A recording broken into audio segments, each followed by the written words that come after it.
Assalamualaikum warahmatullahi wabarakatuh. Waalaikumsalam warahmatullahi wabarakatuh. Baik Pak, Bapak selaku Kepala Sekolah SD Negeri Tanah Merah, saya di sini ingin mewawancari Bapak, di mana wawancara ini adalah sebagai tugas saya sebagai JGP yang saya tanya kepada Bapak ada beberapa hal, ada terkait dengan permasalahan atau kasus yang kita hadapi selama di sekolah ini Pak. Baik Pak, izin ya Pak ya. Yang bertanya, selama ini bagaimana Bapak dalam mengidentifikasikan kasus-kasus yang diterpa atau dilema etika atau bujukan moralnya Pak, gimana Pak penerapannya? Ini kasus dilema etika terhadap siapa ini? Guru atau bisa kepada guru, bisa kepada yang kita alami di luar gitu Pak. Sejauh ini kalau kasus-kasus etika itu tidak ada ditemukan di sekolah kita, apakah itu pelanggaran etika ataupun pelanggaran norma-norma masyarakat yang sejauh saya melihat ini, alhamdulillah belum ada hal-hal seperti yang kita temukan. Jadi terkait dari pertanyaan saya tadi Pak, selama ini kalau memang di luar itu Pak ya, di luar pun tidak ada, di dalam lingkup sekolah kita pun tidak ada. Jadi kalau memang seandainya permasalahan itu mungkin adalah sedikit antara sesama guru gitu kan, dilemanya di situ. Jadi kalau bagaimana Bapak dalam menjalankan atau pengambilan keputusan di sekolah, terutama untuk kasus di mana ada dua kepentingan yang sama-sama benar atau sama-sama mengandung nilai kebajikannya.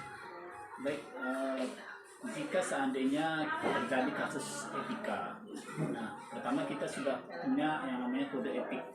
Kode etik sebagai kepala sekolah seperti apa, kode etik sebagai guru itu seperti apa, itu sudah tertuang dan sudah kita ketahui sama-sama. Nah, jika itu terjadi pelanggaran etik antara kedua belah pihak, maka posisi kepala sekolah adalah sebagai penengah. Jadi saya akan melihat ini kronologinya seperti apa. Kemudian kita memanggil pihak-pihak yang terkait dan terlibat dalam pelanggaran itu. Kemudian kita juga meminta kolaborasi dan diskusi dengan rekan-rekan yang dianggap punya kompetensi untuk menangani masalah tersebut. Intinya di sini kita selaku kepala sekolah dan gurunya, ya apa ya Pak ya, bekerja sama lah Pak. Iya betul. Baik Pak, terkait pertanyaan saya tadi, langkah atau prosedur seperti apa yang biasa Bapak lakukan selama ini kalau memang ada permasalahan kasus-kasus seperti itu Pak? Dari awal kita sudah membangun budaya ini ya, keterbukaan. Ya. Jadi apa yang dirasakan oleh guru, apa yang dirasakan oleh rekan-rekan ini semua, kita membuka suatu forum atau suatu ruang untuk menyampaikan pendapatnya dan aspirasinya semua. Jadi ketika itu dilakukan, maka ruang-ruang untuk pelanggaran atau pencegahan itu sudah kita lakukan dari ini. Artinya kita di sini keterbukaan Pak Keterbukaannya. ya. Kita nyaman Pak ya. Iya betul.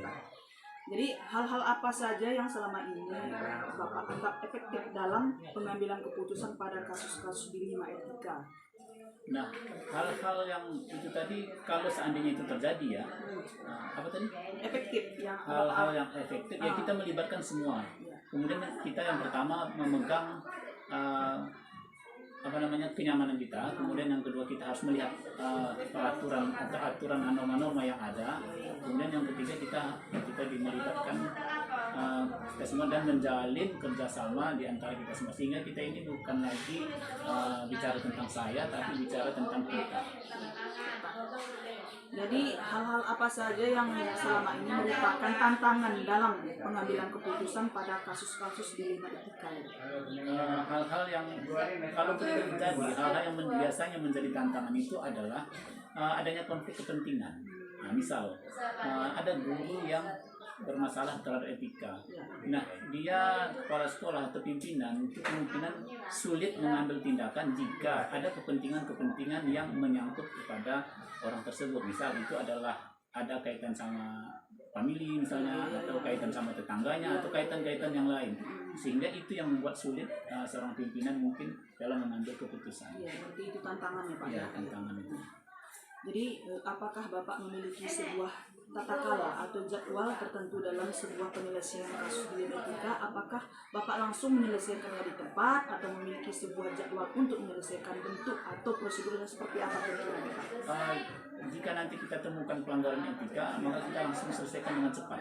Langsung ketika itu kita temukan, langsung kita cegah, langsung kita selesaikan. Kenapa? Karena kalau kita biarkan itu mungkin akan menjadi bola salju. Dibiarkan makin akan menyebar dan pelanggaran etika itu menjadi sesuatu yang besar dan merambat ke arah-arah yang sebenarnya tidak ada kaitannya. Berarti Bapak langsung menyelesaikannya di tempat itu Pak ya? Iya.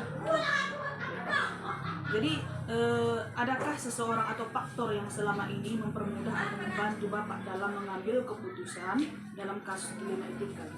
Ada, tentu kita sini adalah guru yang cukup profesional dan guru-guru yang hebat lah saya bilangnya, sehingga saya melihat ada banyak sekali pengalaman yang dimiliki oleh guru-guru kita dalam menyelesaikan masalah-masalah baik itu etik maupun hal-hal non etik yang sudah biasa diselesaikan oleh guru-guru kita, sehingga hal-hal atau pengalaman dari guru-guru itu dapat membantu kita dalam mengambil keputusan.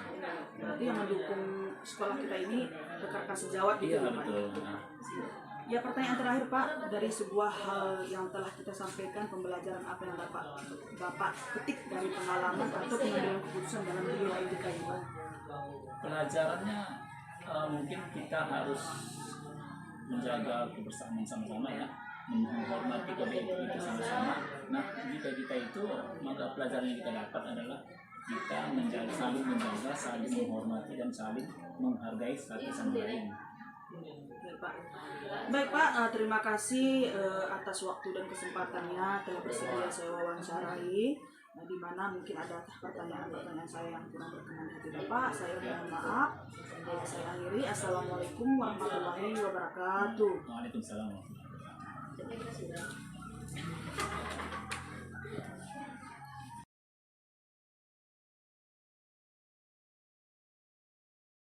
Assalamualaikum warahmatullahi wabarakatuh. Waalaikumsalam warahmatullahi wabarakatuh.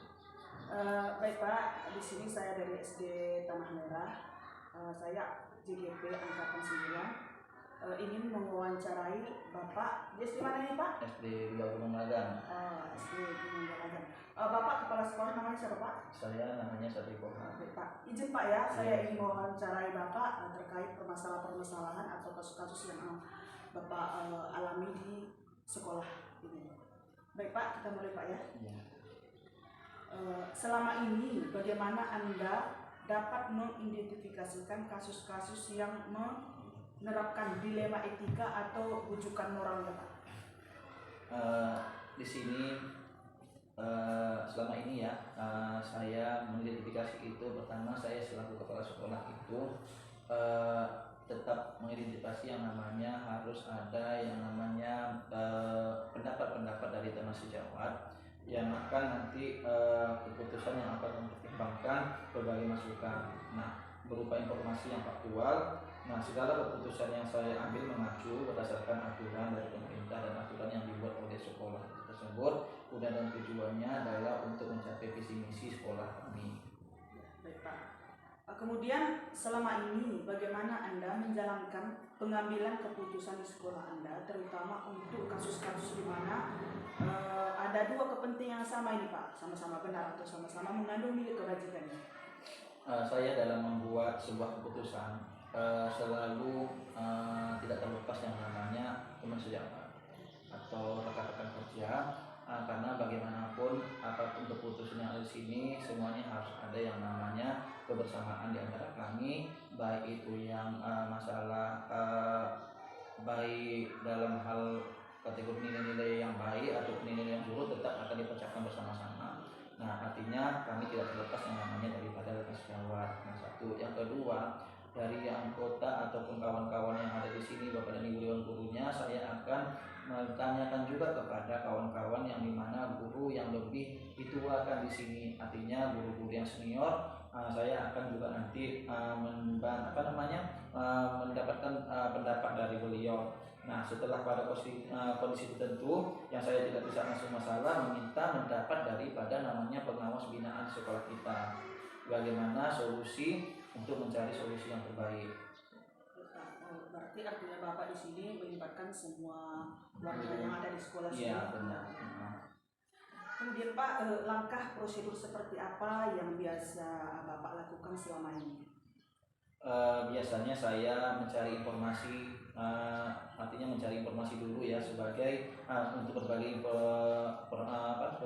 pihak. Nah, salah satunya mungkin saya akan mencari informasi itu dari teman sejawat atau rekan-rekan atau bapak dan ibu guru yang ada di SD kita ini. Kemudian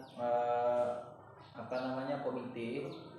Setelah komite saya juga akan nanti bertanya kepada orang tua siswa ya, bergantung pada permasalahan yang berkenaan dengan apa. Lalu setelah didapatkan berbagai informasi tersebut, saya melakukan analisis dan mengambil keputusan yang terbaik.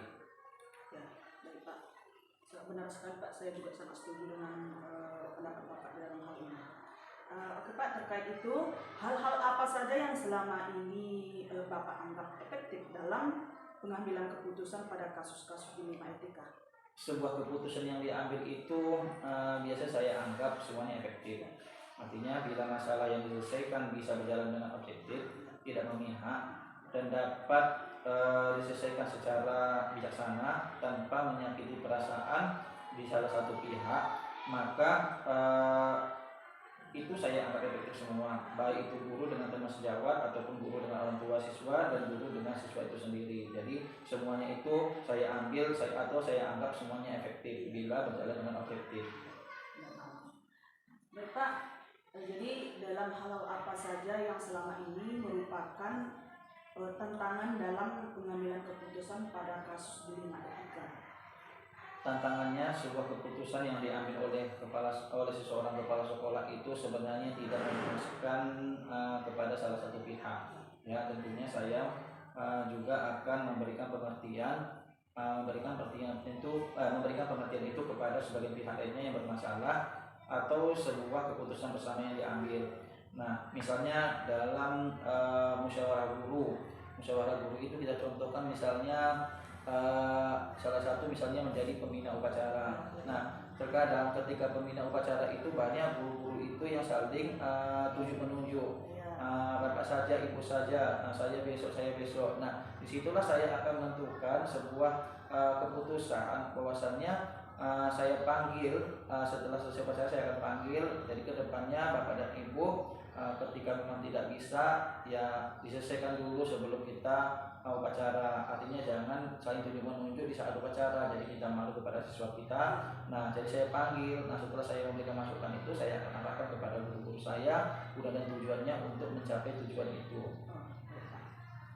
Jadi Pak, apakah Bapak memiliki sebuah tata cara atau jadwal tertentu dalam sebuah penyelesaian kasus di Lima Etika? Apakah Bapak langsung menyelesaikannya di tempat atau memiliki sebuah jadwal untuk menyelesaikan dalam bentuk atau prosedur seperti apa kira-kira Pak? Biasanya saya melakukan itu menggunakan penjadwalan dalam menyelesaikan kasus di Lima Etika ini dengan memanggil secara bergantian yang bersangkutan. Nah, setelah didapatkan jalan penyelesaiannya, saya akan menemukan kedua pihak yang bermasalah dan menyelesaikan permasalahan tersebut secara baik dan bijaksana. Jadi, adakah seseorang atau faktor yang selama ini mempermudah atau membantu Bapak dalam pengambilan keputusan dalam kasus di Lima Etika? Selain keluarga yang mendukung, juga ada namanya rekan sejawat dan warga sekolah yang perlu kerjasama dan kekompakan sebagai sebuah tim dalam setiap pengambilan keputusan terkait penyelesaian kasus-kasus yang ada berkenaan dengan dilema etika dan rujukan moral tersebut. Lanjut Pak ya. Ya. Dari sebuah hal yang telah disampaikan, pembelajaran apa yang dapat Bapak petik dari pengalaman pengambilan keputusan di Lima Etika? Yang terakhir Pak ya. Saya mendapatkan berbagai pengalaman itu tentu dari beberapa sekolah yang selama ini pernah saya bertugas sebelumnya. Arti kata sini saya bertugas sebelumnya bukan bertugas sebagai kepala sekolah, melainkan sebagai guru. Nah, terutama di tahun pertama saya menjadi guru di SD Muhammadiyah Penulagan, kemudian saya di SD 25, kemudian saya di SD 2 Dasar Raja Salam, kemudian saya di SMA Negeri 1 Gunung Meriah. Nah, jadi dari situlah saya akan mendapatkan pengalaman-pengalaman maupun dari guru teman sejawat waktu itu, tapi ini khususnya saya melihat daripada kepemimpinan kepala sekolahnya. Jadi saya melihat pengalaman-pengalaman itulah saya akan tuangkan. Nah, artinya selain daripada kepala sekolah itu adalah tidak perkara menjadi seorang pimpinan saja, melainkan kepala sekolah itu juga harus bisa menyikapi yang namanya masalah-masalah sifatnya yang kompleks, harus bisa ditangani dan diselesaikan oleh seorang kepala sekolah tersebut. Itu. Ya, baik Pak. Pertanyaannya sudah selesai Pak. Terima kasih atas waktu atau kesediaan Bapak yang telah saya wawancarai. Kalau ada kata salah saya mohon maaf juga Pak ya. Baik Bu, saya juga seperti itu Bu. Iya. Saya juga baru-baru ini Bu jadi kepala sekolah, Iya, jadi Bu. mungkin pengalamannya ya mungkin kurang gitu ya. Iya, Pak. Sama Pak. Kalau begitu kita akhiri Pak ya. Iya, Bu. Assalamualaikum warahmatullahi wabarakatuh. Waalaikumsalam warahmatullahi wabarakatuh.